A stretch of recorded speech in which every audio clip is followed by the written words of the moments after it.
네, 안녕하십니까. 머니차트의 김선윤입니다. 반갑습니다. 자, 오늘 시장은 그래도 회복을 좀 하긴 합니다. 어제 조금 불안한 나머지, 오늘이 좀 불안한 나머지 사실 추천주를 어제 드리지 않았습니다. 왜 그러했냐면 파월 의장의 발언이 중요했는데 지난번에도 파월 의장이 예상과 다르게 너무 좀 매파적 발언을 했기 때문에 이번에도 혹시나 그럴 가능성을 좀 열어두고서 어제 제가 이제 뭐 추천하지 않았어요. 그래서 조금은 시장에 대해서 한 번은 더 봐야 되지 않을까라 판단을 했는데 그래 나름 적중은 된 것 같습니다. 자, 근데 시장이 그래도 단기 조정장이 나올 수 있다고 말씀을 드렸잖아요. 뭐 제 개인적인 생각은 오히려 잘 된 것 같아요. 어느 정도 조정을 좀 거친 이후에 상승을 줄 수 있는 그런 포인트들이 앞으로도 많으니까 그래도 좀 긍정적으로 좀 대응을 해야 될 것 같거든요. 근데 문제는 이게 금리를 5% 수준이 아니라 그 이상까지도 올릴 수 있다는 거가 좀 중요할 것 같습니다.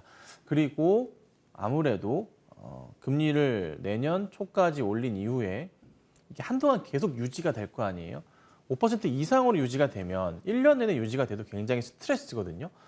그에 따른 영향이 분명히 있을 거예요. 그래서 부동산 시장의 침체부터 시작해서 계속적으로 가계 불안이 이어지다 보니 참 힘든 시장이 이어질 것 같은데 그래도 주식시장 자체는 계속 강조드리는 바 금리가 더 이상 오르지 않는 수준까지 간다 싶으면은 바닥을 확인하고 올라갈 수 있기 때문에 현재 9월 말부터 해서 상승 흐름은 나오고 있는 거거든요. 그래서 계속 이 흐름은 이어갈 가능성이 높지 않을까 판단을 하고 전체 시장에서 봤을 때 제가 계속 강조드리고 있었던 이 패시브 자금들 얘기 많이 드렸었죠. 특히나 이제 대만 자금들 국내로 들어오는 거. 왜 외인들이 최근에 국내 시장에 계속 개입을 하고 있는가. 꾸준하게 매수 대응을 하고 있잖아요. 계속 들어옵니다. 외인들 정말 쉬지 않고 들어와요. 오늘은 뭐 약간의 매도세가 나오고 있긴 하지만 큰 매도세는 없고 그래도 매수가 잡히는 모습이 나올 수도 있을 거라 판단을 하거든요. 오늘은 쉴지언정 또 그럴 거예요. 그래서 차분하게 이 외인들의 흐름 역시나 긍정적으로 계속 볼 수가 있어요. 그래서 패시브 자금들, 대만의 자금들이 국내로 유입되는 흐름들, 중국계 자금들이 국내로 유입되는 흐름들, 글로벌 시각에서 봤을 때 국내 증시 굉장히 좀 매력적인 상황이 큰 것 같습니다. 그래서 너무 큰 하락은 나오지 않는 것 같아요. 오늘 시장에서도 역시나 조금은 긍정적으로 보시고 대응을 하시는 게 맞지 않을까 싶습니다. 자, 오늘도 AS를 좀 도와드릴 거예요. 이번 주는요, 주식을 좀 급하게 보시면 안 될 것 같아요. 조금은 느긋하게 보시고 이 하락 흐름에 대한 고민을 해봐야 되는데요. 파월은 우선 굉장히 매파적이었지만 다른 연준 의원들은 조금은 긍정적인 얘기를 할 수 있거든요. 거기에 맞춰서 시장이 반응을 할 수가 있어요. 그래서 우선은 거기에 우선은 1차적으로는 포커스 잡으셔야 됩니다. 그 흐름이 당장엔 안 나올 수는 있고요. 내일부터 나올 수도 있지만 월요일 날 다음 주 시장이 더 중요할 것 같습니다. 그래서 이번 주는 조금은 쉬어간다 생각하시고 시장을 차분하게 대응하셔야 될 것 같아요. 자, 그래서 AS 위주로 좀 많이 봐드릴 거고요. 셀트리온부터 좀 살펴볼게요. 요즘에 계속 셀트리온 추세가 조금은 종가 기준으로는 답답하긴 한데 장중의 흐름으로는 나쁘지는 않아요. 왜냐하면 시가 대비해서 오늘도 그렇고 어제도 그렇고 우선은 밑꼬리가 달리면서 올라가는 흐름이 좀 나와주고 있긴 해요. 크게 보면은 요 며칠 계속 좀 이번 주 내내 하락하는 모습이 좀 나오고 있긴 하지만 추세상으로 바닥을 확인하고 한번 올라간 이후에 단기 조정이라고 판단을 좀 하고 있습니다. 그래서 큰 추세에서는 문제가 발생하고 있지는 않습니다. 자, 5월 달부터 바닥 확인 정확하게 짚어드렸고요. 꾸준하게 리딩을 해드리고 있는 그런 종목 가운데 하나입니다. 거의 이 정도 차트로 제가 말씀드리고 있죠.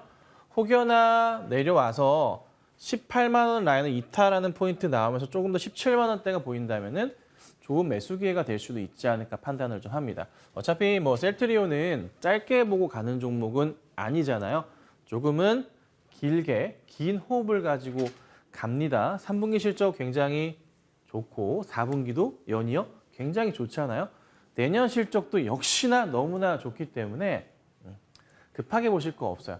어차피 지금 셀트리온은 우리가 추구하는 목표가는 저기 위에예요. 일전에 2020년, 2021년 초에 보여줬었던 이런 가격대, 35만 원대 가격대까지도 저는 생각은 하고 있습니다. 시간은 걸리겠지만서도요. 하지만 우선 1차로 봐야 될 가격은 제가 계속 주목해서 말씀드리는 가격대는 바로 여기 한 25만 원 이상에서 27만 원 정도 이 박스권 자리까지 우선 저는 보고는 있습니다. 그 전에 여기 라인이긴 하지만 그래도 여기까지는 보는 게 맞아요. 네, 30만 원 근처, 20만 원대 후반대까지 흐름을 전 개인적으로 보고 있어요. 시간은 걸립니다. 그래서 여기 라인에 보유하고 계신 분들이 있죠. 뭐 30만 원대도 있으실 거고요. 25만 원대, 뭐 20 몇만 원대 많으실 텐데 괜찮아요. 괜찮으니까 방송만 잘 보시고 따라와 주시면 좋을 것 같고 주변에 셀트리온을 가지고 있는데 아직까지 제 방송을 보시지 않는 분이 계시다면은 꼭 보시라고 얘기를 해주세요. 꾸준하게 제가 참고하면서 말씀을 드릴게요. 아시겠죠? 네, 이렇게 보시면 될 것 같아요. 꼭 홀딩하고 계세요. 자, 그다음에 삼성물산인데 오늘 굉장히 이쁜 모습을 좀 보여줘요. 장 초반에 굉장히 밀렸었는데요. 쫙 치고 올라가면서 플러스 1% 상황까지 올려줍니다. 재밌는 일이 좀 발생하고 있는 것 같아요. 뭔가 조금 흐름 자체가 바뀌고 있습니다. 팡팡팡팡팡. 자, 오늘 삼성 엔지니어링도 굉장히 강한 모습을 보여주고 있거든요. 어제 우리 정재현 대표님이랑 제가 둘이서 토론 시간 때 추천드렸던 종목 삼성 엔지니어링인데 정말 많이 갔습니다. 이따 토론 때 다시 한번 얘기를 할 수 있으면 해드릴까 하고요. 자, 우선은 바닥 포인트 이렇게 잘 가요. 이렇게. 라인 깰 때마다 말씀드리죠. 네. 실적에 대해서 문제가 없으면 가는 거예요. 근데 오늘 같은 시장에서도 제대로 자기 자리를 찾아주고 있거든요. 굉장히 의미가 있다고 판단을 좀 합니다. 자, 이렇게 된다면 여기 전고점까지 가는 것은 뭐 거의 기정사실화되어 있다 보시면 돼요. 네. 여기가 얼마냐면요. 12만 5천 원짜리거든요. 그러니까 지금 사시면 큰 수익은 아니겠지만 제가 꾸준하게 말씀드린 대로 따라와 주셨다면은 물산 흐름 굉장히 좋단 말이에요. 더 큰 흐름을 우선 기대해 볼 가능성이 있습니다. 자, 12만 5천 원 넘어가면 그 다음은 저 위에 라인, 여기 라인 보여요. 14만 원대도 나올 수가 있어요. 네, 그러니까 우선 가져가셔야 됩니다. 지금 완전 바닥이에요. 실적 대비해서 너무나 완전 바닥에 있다. 이렇게 좀 보시면 될 것 같고요. 그냥 홀딩하시면 됩니다. 자, 그 다음에 LNF. 오늘 빨간불로 돌아서더라고요. 그러니까 오늘 보면은 물산도 그렇고 LNF도 그렇고 시가가 굉장히 안 좋았다가도 굉장히 빠르게 올려치는데 종목들이 다 우선 기본적으로 실적이 괜찮은 종목들이 이런 현상이 좀 잘 나와주는 것 같아요. 특히나 지금 시장에서. 그래서 오늘 21선 터치한 이후에 빠르게 팡 튀어 올라가는 모습 나와주면서 다시 제자리를 찾아가는 시도를 하고 있습니다. 오히려 굉장히 좀 좋은 매수 기회가 왔었다가 조금 사라져버린 그런 격이 돼버렸는데 추가 흐름에 대한 기대를 가질 수 있을 것 같아요. 제가 이제 단기로 보더라도 잡아드렸던 라인으로 말씀드리면 이런 단기 라인이 보인다고 말씀을 드렸었어요. 이 추세로 가고 있다고? 그럼 이 추세의 하단 자리는 굉장히 좋은 자리다. 이탈하면은 매수 자리가 될 수 있다라고 말씀을 드립니다. 그렇죠? 깨자마자 바로 올라오는 거. 구간 자체가 짧기 때문에 조금 더 흐름을 탈 수 있을 거라 봅니다. 이렇게 해서 올라가는 그림을 한번 생각을 해보자고요. 그래서 여기 고점 넘어가는 단기 고점을 넘어가면은 바로 다음 자리가 어디냐면요. 이 자리 형성이 되어 있어요. 25만 원짜리가 꽤나 많이 나와 있습니다.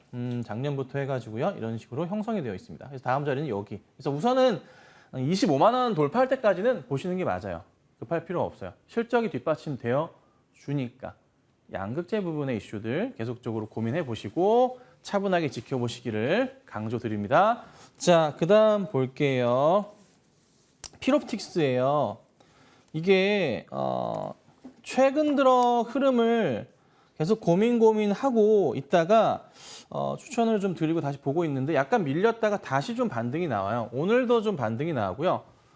어제도 좀 흐름을 타고 있고 좀 단기적인 자리에서 역시나 9월 말부터 해가지고 자리가 형성이 되면서 올라갈 채비를 하고 있어요. 이런 식으로 지금 라인 잡혀 있거든요. 여기 약간 밑꼬리까지 봐서 이렇게 형성이 되어 있습니다. 이렇게. 그러면은 여기서 1차적인 고점 자리 한번 나왔었고 조정 나오고 다시 이 현상을 보여주고 있어요. 그럼 여기 고점을 넘어가는 그림이 이번에는 나올 것 같습니다. 반등 나오면. 근데 조금 오늘 아쉬운 게 더 갔어야 됐는데 이 파월 의장의 이렇게 얘기하신 게 너무나 매파적이다 보니까 시장이 좀 안 좋게 출발을 하는 바람에 상승폭이 좀 둔화된 것 같긴 해요. 그래도 굉장히 빠른 속도로 회복을 보여주고 있는 상황이에요. 시장 대비하자면. 자, 그렇다면은 여기 전고점 돌파에 대한 부분은 고민할 필요는 없는 것 같습니다. 가져가시길 바랄게요. 좋은 그림 그릴 거고요. 실적이 원체 좋습니다. 하반기 실적, 3분기 실적에 대한 부분이 이제 아마 다다음 주 되면은 코스닥 기업들 발표를 시작한단 말이에요. 그럼 거기에 맞춰서 흐름을 타겠죠? 미리미리 준비하는 모습인 것 같아요. 그래서 만약에 없으신 분들이면 조정 나올 때 대응하시는 게 좋을 겁니다. 자, 그다음 볼게요. 조금씩 이제 움직이는 종목인데요. 인바디예요. 최고가 기준의 수익률이고요. 바닥을 좀 확인하면서 가고 있어요. 큰 바닥으로 제가 이 2020년 바닥부터 해가지고 라인 잡아드렸고요. 이렇게 형성이 되면서 흐름을 타고 있다라고 지금 말씀을 드리고 대응했던 종목입니다. 자, 보시면 이거 강조드리지만은 깨고 내려가는 자리들이 항상 좋은 매수 기회가 될 수 있다 강조를 드리죠. 조건은 실적이 뒷받침이 되는가. 사상 최대 실적이면 더 좋고요. 근데 거기에다 맞아 떨어지는 종목이라는 거예요. 거기 맞춰서 가고 있고 3분기 실적도 역시나 환율 이슈 때문에 더 좋은 실적이 나온다는 겁니다. 그러면 더 올라갈 수 있겠죠. 그래서 2만 원 아래 라인에서는 굉장히 좋은 자리다라고 좀 말씀을 좀 드리고 있고요. 좀 튀고 올라가는데 조금은 움직임이 좀 더디긴 해요. 개인적으로 볼 때는 조금 답답하긴 하지만 그래도 시장 영향이라 판단을 하기 때문에 흐름은 분명히 탈 겁니다. 충분하게 상승을 탈 수 있으니까 차분하게 지켜봐 주시면 좋겠습니다. 자, 그다음에 두산 볼 건데 조금 이 종목은 어제 제가 말씀을 좀 드린 거는 차익 실현, 수익 실현 하실 분들은 하셔도 된다. 아니면은 조금 길게 보셔도 상관은 없다라고 말씀을 좀 드렸잖아요. 근데 오늘 바로 반등은 나와요. 두산 에너빌리티도 그렇고 굉장히 좀 급등이 좀 나와주고 있는 좀 상황이에요. 바닥에서 이렇게 튀어 올라가요. 그래서 어제 방송 보시고 정리하신 분들 한 5, 6% 정도 수익이 나셨을 거고 아니야 나는 조금 더 볼래라고 하신 분들은 수익률이 다시 10% 정도까지 올라오셨을 겁니다. 자, 그럼 이제 고민을 해보자고요. 지금 오늘 반등을 나오는 거 보니까 결국 이때와 비슷한 상황이 연출이 되고 있는 것 같습니다. 한번 상승을 주고 갑자기 급락이 나오고 다시 제자리를 찾아가는 흐름. 그러면 또다시 반복이 된다면 여기 전고점에 해당하는 포인트 한 9만 원 정도까지는 상승을 기대해 볼 수는 있을 것 같아요. 네, 9만 원이요. 그래서 9만 원 넘어가면서 아마 힘겨루기가 있을 거예요. 더 강하게 가면 좋긴 하겠지만은 한 9만 1,000원, 2,000원 정도 자리가 1차적인 고점이 형성이 된다 볼 수 있습니다. 자, 종목은 뭐 워낙에 퍼펙트한 상황이에요. 실적 자체도 원체 좋기 때문에 바닥을 확인하면서 가는 그림 그릴 수 있을 것 같고 원전 수주에 대한 이슈거리들 비롯해서 자회사들이 실적이 너무나 좋기 때문에 두산 계속적으로 지켜보셔야 되는 종목인 것 같습니다. 더 갈 수 있을 것 같아요. 오늘의 반등을 보니까.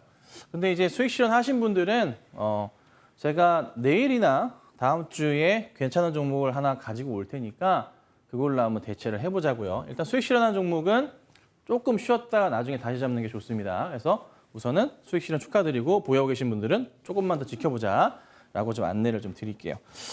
자, 그다음 볼게요. 태경 BK. 요거 조금 재밌게 흘러가고 있어요. 말씀드리고 나서 좀 상승이 다시 한번 좀 나와주고 있는데 잘 올라가요. 잘 급등이 좀 나와주고 있습니다. 오늘도 시가가 안 좋았어요. 안 좋았다가 내려온 듯 했는데 다시 촥 튀고 올라가는 모습이 연출이 좀 되고 있습니다. 추천을 드리면 보통 5에서 10% 정도는 거의 웬만하면 움직이거든요.